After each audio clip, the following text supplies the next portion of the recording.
In this particular video, I'm going to describe the streamer. The next video, I'm going to show how it gets mounted.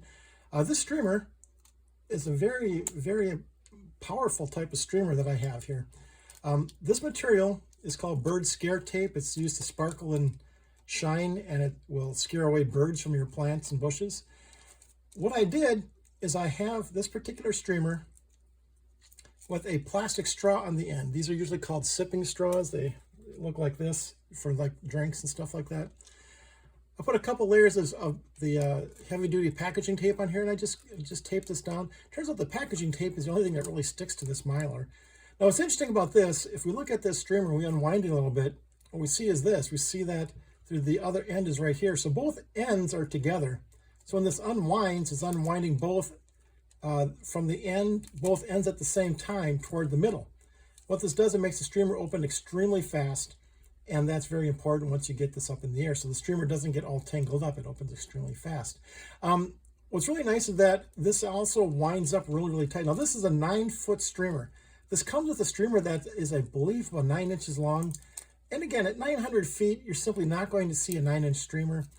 You will probably see this streamer, or at least when it starts coming down, you're going to start to see it as it flutters. And you see the streamer fits into the rocket body very easily. So this fits in here. Note that with this Kevlar cord being anchored down on the bottom, there's no cord anchor in the front to make this part rough and make it difficult to eject.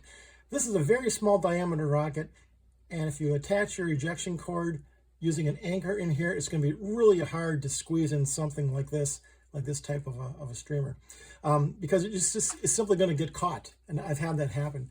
So I don't use those anymore. So this particular streamer now, I'm going to show in the next video how to mount it. What's interesting is that I have the cord tied on this end with the nose cone, and it's tied on this end to the rocket body, but now we have to somehow attach the streamer with both ends of this already being tied. So I'm going to go ahead and do that. And again, as you can see, the streamer is really simple, but it's very powerful. You got this straw on the end.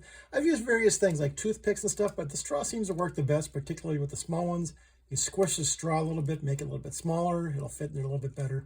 And again, use the center winding technique, where I wind the center of the streamer to the ends, and both ends are at this point, and it opens very, very quickly doing that.